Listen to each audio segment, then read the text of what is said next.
O sucesso chega para quem se torna sensível ao sucesso. O fracasso chega para quem, por indiferença, se permite se tornar sensível ao fracasso. Introdução. Poder da mente. O homem que abriu o caminho pensando. Pensamentos são, de fato, coisas e coisas poderosas, quando misturadas a clareza de propósito, persistência e um desejo ardente de que tudo isso se traduz em riquezas ou outros objetos materiais. Edwin C. Barnes descobriu como é verdade que as pessoas podem realmente pensar em enriquecer. Sua descoberta não veio de uma só vez, e sim aos poucos. Começou com um desejo ardente de trabalhar com o grande Thomas Alva Edison. Uma das principais características do desejo de Barnes era ser claro.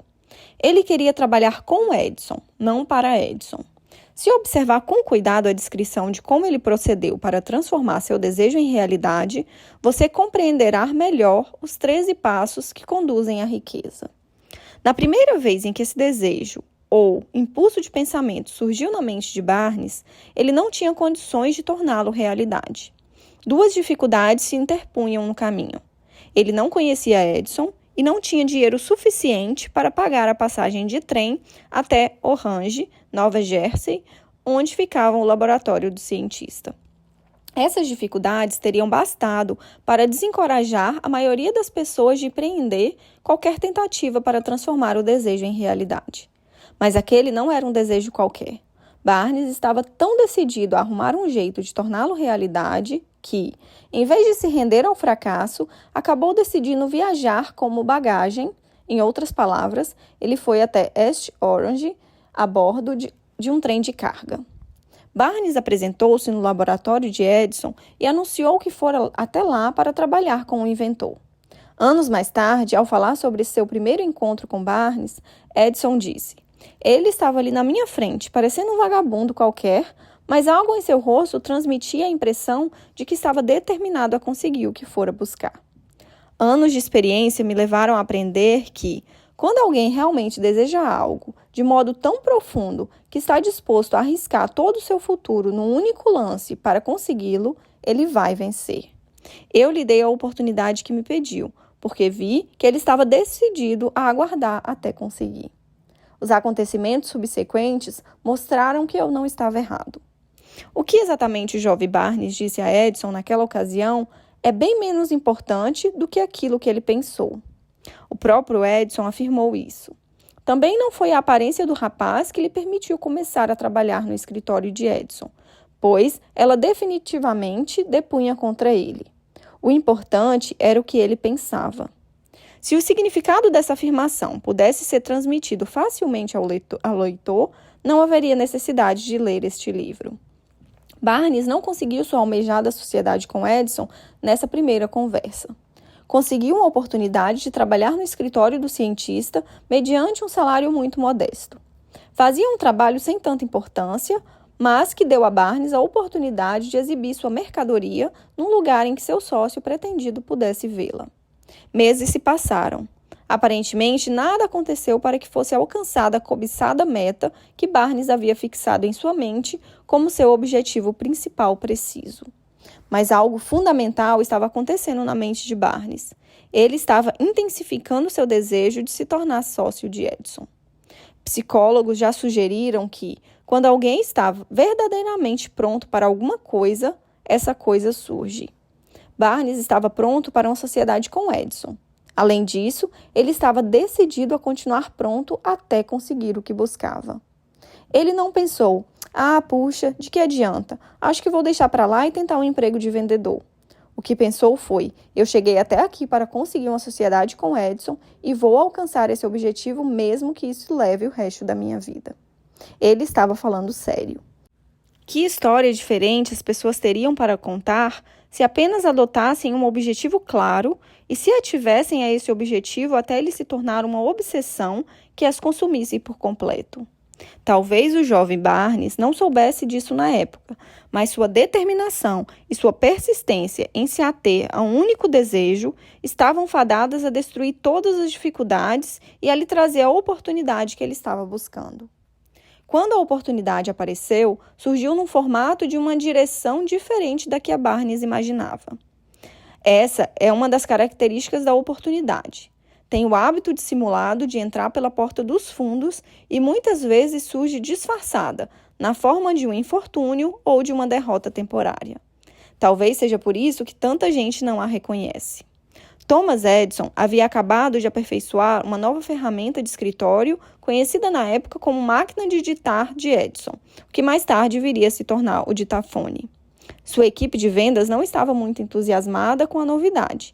Ninguém acreditava que ela pudesse ser vendida facilmente. Barnes viu sua oportunidade surgir sem fazer alarde, escondida dentro de um aparelho de aspecto esquisito que não interessava a ninguém, exceto a Barnes e seu inventor. Barnes sabia que poderia vender a máquina de digitar de Edison. Sugeriu isso ao patrão e, na mesma hora, conseguiu sua oportunidade. Ele, de fato, vendeu o aparelho. Na verdade, vendeu-o com tamanho êxito que Edison contratou Barnes para distribuir e comercializar o produto no país todo. Dessa sociedade nasceu o famoso slogan, fabricado por Edison e instalado por Barnes. Essa parceria profissional foi bem sucedida por mais de 3 décadas. Com ela, Barnes enriqueceu financeiramente, mas também realizou algo infinitamente maior. Provou que de fato é possível pensar e enriquecer. Não tenho como saber que quantia exata esse desejo original rendeu a Barnes. Talvez 2 ou 3 milhões de dólares, uma quantia insignificante se comparada ao benefício muito maior de tê-la adquirido na forma da clara certeza de que um impulso de pensamento intangível pode ser transmutado no seu correspondente físico por meio da aplicação de princípios conhecidos. Barnes conseguiu uma sociedade com o grande Edison pensando. Ele fez fortuna pensando. Não tinha nada com que começar a não ser a sua capacidade de saber o que queria e a determinação de não desistir desse desejo até realizá-lo. No começo, ele não possuía dinheiro algum. Tinha pouquíssima instrução, nenhuma influência, mas havia dentro dele iniciativa, fé e vontade de vencer. Com essas forças intangíveis, conseguiu se tornar o colaborador número 1 do maior inventor de todos os tempos. A poucos metros do ouro. Agora vamos analisar outra situação. Alguém que tinha muitos indícios tangíveis de riqueza, mas que os perdeu, porque parou a poucos metros do objetivo que estava buscando. Uma das causas mais comuns do fracasso é o hábito de desistir quando se é surpreendido por uma derrota temporária. Todo mundo comete esse erro em algum momento da vida. Um tio de R.U. Darby foi contaminado pela corrida do ouro na década de 1930 e partiu rumo ao oeste para garimpar e enriquecer. Ele nunca tinha ouvido dizer que já se garimpou mais ouro no cérebro humano do que fora encontrado debaixo da terra. Conseguiu uma licença e pôs mãos à obra com sua picareta e sua pá. Era um trabalho árduo, mas seu desejo pelo ouro era sério. Após semanas de esforço, foi recompensado pela descoberta do fulgurante minério. Precisava de máquinas para trazê-lo até a superfície. Discretamente, ele cobriu a mina, refez o caminho de volta até Williamsburg, na sua cidade em Maryland, e contou para os parentes e vizinhos que tinham tirado a sorte grande. Todos se juntaram e levantaram dinheiro para enviar as máquinas necessárias.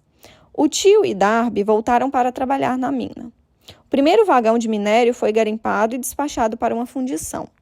Seu rendimento demonstrou que eles tinham uma mina mais rica do Colorado. Mas alguns vagões daquele minério acabariam com as dívidas. Então, viriam os lucros gigantescos. As perfuradoras adentraram as terras. A esperança de Darby e do tio subiram aos céus. Então algo aconteceu. O veio de ouro sumiu.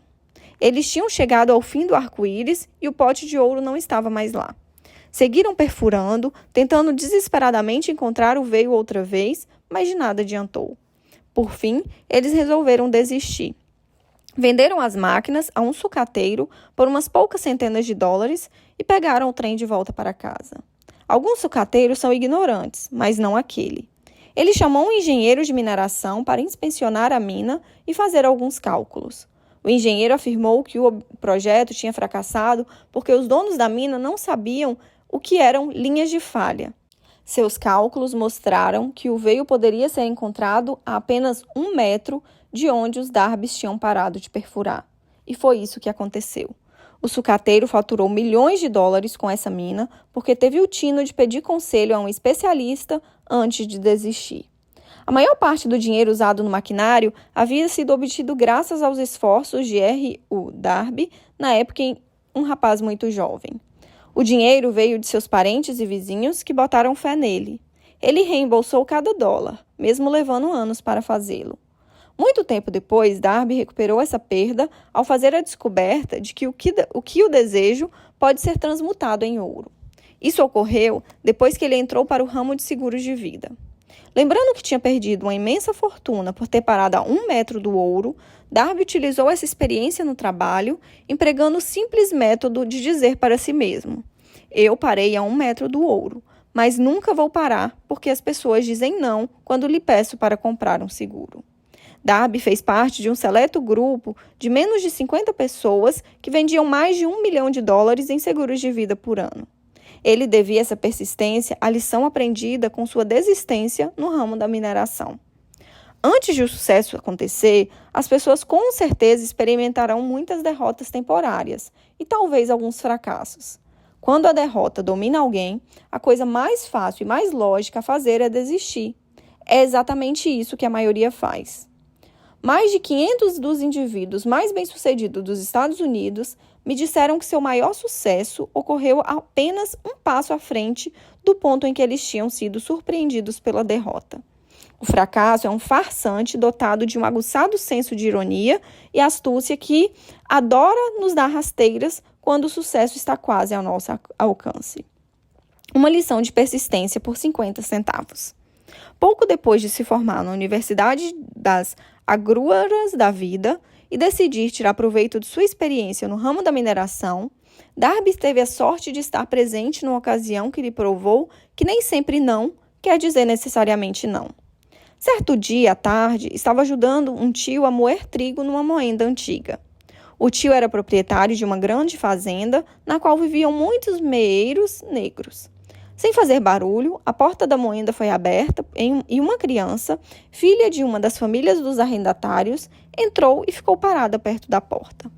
O tio de Darby ergueu os olhos e viu a menina e bradou rispidamente: "O que você quer?" Dócil, a criança respondeu: "Minha mãe disse para o senhor dar 50 centavos para ela." "Eu não vou dar nada", respondeu o tio. "Agora volte para casa." "Sim, senhor", retrucou a menina, mas não se mexeu. O tio continuou seu trabalho e, de tão entretido, não prestou atenção na criança que continuava ali. Ao erguer os olhos e ver a menina ainda parada, gritou: "Falei para você voltar para casa. Vá embora ou lhe dou uma surra." "Sim, senhor", respondeu a menininha, mas não se moveu. O tio de Darby largou um saco de cereal que estava prestes a despejar na calha da moenda, pegou uma vara de madeira e partiu para cima da criança com uma expressão que indicava problemas. Darby prendeu a respiração. Teve certeza de que estava prestes a testemunhar uma surra horrível. Sabia que o tio tinha um temperamento muito violento. Naquela época, as crianças pobres, principalmente as filhas de meeiros, não tinham permissão para demonstrar uma teimosia tão ostensiva.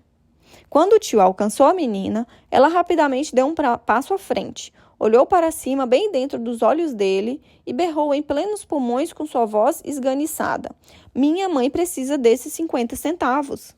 O tio parou e encarou a menina por 1 minuto.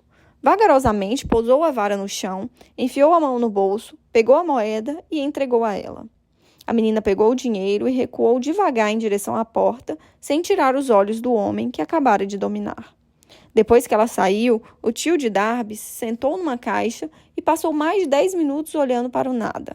Estava refletindo, assombrado, sobre a surra que acabara de levar. Darby também pensava. Era a primeira vez que ele viu uma criança negra derrotar intencionalmente um adulto branco. Como ela conseguiu fazer aquilo? O que ela fizera com seu tio para desmontar aquela agressividade e torná-lo dócil feito um cordeiro? Que estranho poder aquela criança havia usado para dominá-lo? Essas e outras perguntas semelhantes vieram à mente de Darby, que só encontrou as respostas anos depois ao me contar essa história. Por mais estranho que possa parecer, essa história incrível me foi contada na antiga Moenda, exatamente no lugar onde o tio fora desafiado. De modo igualmente estranho, eu havia dedicado quase um quarto de século ao estudo do mesmo poder que permitira à pequena e analfabeta filha do meeiro derrotar uma poderosa figura de autoridade. Ali, naquela velha moenda bolorenta, Darby repetiu o relato dessa vitória incomum e concluiu com a pergunta: "O que o senhor acha? Que estranho poder aquela criança usou para derrubar meu tio?" A resposta integral a essa pergunta pode ser encontrada nos princípios descritos neste livro. Ele contém detalhes e instruções suficientes para que qualquer um compreenda e aplique a mesma força na qual a menininha esbarrou por acidente. Mantenha a mente alerta e você poderá observar exatamente qual foi o estranho poder que veio em socorro da menina. Terá um vislumbre desse poder no próximo capítulo. Em algum lugar deste livro, você encontrará uma ideia que despertará seus poderes de recepção e colocará sob suas ordens, em seu próprio benefício, este mesmo irresistível poder. A consciência desse poder pode lhe ocorrer na forma de uma única ideia ou como um plano ou um propósito. Ela também pode fazê-lo voltar a seus fracassos e trazer à superfície alguma lição através da qual você poderá recuperar tudo o que perdeu ao fracassar. Depois que descrevi para Darby o poder usado inconscientemente pela menininha, ele logo rememorou seus 30 anos de experiência como vendedor de seguros de vida e reconheceu, com toda a sinceridade, que o seu sucesso nesse ramo se devia, em grande parte, à lição que ele havia aprendido com a criança. Darby comentou: "Toda vez que um cliente em potencial tentava me dispensar sem comprar nada, eu via aquela menina ali em pé na velha moenda, com os grandes olhos desafiadores chispando, e pensava: eu preciso fazer essa venda. A maioria das vendas que fechei aconteceu depois de as pessoas terem dito não." Ele recordou também o próprio erro ao largar a mineração a 1 metro do ouro, mas essa experiência, falou, foi uma bênção disfarçada. Aprendi a continuar insistindo por mais dificuldades que encontrasse, uma lição que eu precisava aprender antes de obter qualquer tipo de sucesso. A história de Darby, seu tio, a menina e a mina de ouro será, sem dúvida, lida por centenas de homens e mulheres que trabalham com vendas. A todos eles, desejo lembrar que Darby deveu a essas duas experiências sua capacidade de vender mais de $1 milhão por ano em seguros de vida, um feito incrível na sua época. A vida é estranha e muitas vezes imponderável. Tanto seu sucesso quanto seus fracassos estão baseados nas mesmas experiências. O que Darby vivenciou foi bastante simples e banal, mas constituiu a solução para o seu destino. Portanto, foi tão importante para ele quanto a vida em si. Ele tirou proveito dessas duas experiências dramáticas porque as analisou e encontrou a lição que elas ensinavam. Mas, e a pessoa que não tem nem tempo nem inclinação para estudar o fracasso em busca de um conhecimento que possa conduzir ao sucesso? Onde e como esse indivíduo poderá aprender a arte de transformar a derrota em alavanca para a oportunidade? Este livro foi escrito para responder a essas perguntas. A resposta pede a descrição de 13 passos ou princípios, mas quando estiver lendo, lembre-se, a resposta que você busca para as perguntas que o fizeram refletir sobre a estranheza da vida talvez possam ser encontrados dentro da sua mente, por meio de alguma ideia, algum plano ou objetivo que possa lhe ocorrer ao longo da leitura. Uma ideia sólida é tudo o que alguém precisa para alcançar o sucesso. Os princípios descritos neste livro contêm os melhores e mais práticos meios conhecidos de se criar ideias úteis. Antes de avançarmos na descrição desses princípios, creio que você tem o direito de receber uma importante recomendação. Quando a riqueza começa a chegar, ela vem tão depressa, com tamanha abundância, que ficamos nos perguntando onde estava escondida durante todos esses anos. Essa é uma afirmação espantosa, ainda mais se levarmos em conta a crença popular de que riqueza só vem para quem trabalha com afinco e por muito tempo. Quando você passar a pensar em enriquecer, vai observar que a riqueza começa com um estado de espírito, com um objetivo preciso e pouco ou nenhum trabalho árduo. Todo mundo deveria se interessar em saber como alcançar esse estado de espírito que atrairá a riqueza. Eu passei 25 anos estudando e analisando milhares de pessoas, porque também queria saber como os ricos se tornam ricos. Sem essa pesquisa, este livro não poderia ter sido escrito. Neste ponto, atentem para um acontecimento real bastante significativo. Iniciada em 1929, a Grande Depressão se aprofundou, chegando a um nível de destruição econômica jamais visto. Isso durou até um pouco depois da posse do presidente Franklin Delano Roosevelt, em 1933. A partir daí, a depressão começou a se dissipar até desaparecer. Da mesma forma que as luzes do cinema vão sendo acesas aos poucos para que a escuridão seja gradualmente transmutada em luz antes, o domínio do medo na mente das pessoas foi aos poucos se dissipando e se transformou em fé. Observe, assim que você dominar os fundamentos dessa filosofia e começar a seguir as instruções para aplicar seus princípios, seu status financeiro vai melhorar e tudo em que tocar se transformará numa vantagem em seu benefício. Parece impossível, mas não é. Uma das principais fraquezas da espécie humana é sua familiaridade com a palavra impossível. As pessoas conhecem todas as regras que não funcionam. Conhecem todas as coisas que não podem ser feitas. Pense em Riqueza foi escrito para aqueles que procuram as regras que tornaram outras pessoas bem-sucedidas e que estão dispostas a apostar tudo nessas regras. Muitos anos atrás, comprei um dicionário. A primeira coisa que fiz com ele foi abrir no verbete impossível e recortá-lo meticulosamente do livro. Seria bastante sensato que você fizesse o mesmo. O sucesso vem para quem se torna sensível ao sucesso. O fracasso vem para quem, por indiferença, se permite se tornar sensível ao fracasso. O objetivo deste livro é ajudar todos aqueles que desejam aprender a arte de modificar suas mentes, substituindo a sensibilidade ao fracasso pela sensibilidade ao sucesso. Outra fraqueza encontrada em várias pessoas é o hábito de medir tudo e todos com base nas próprias impressões e crenças. Alguns leitores vão acreditar que ninguém pode pensar em enriquecer. Não são capazes de pensar em termos de riqueza, pois seus hábitos mentais estão imersos em pobreza, necessidade, miséria, fracasso e derrota.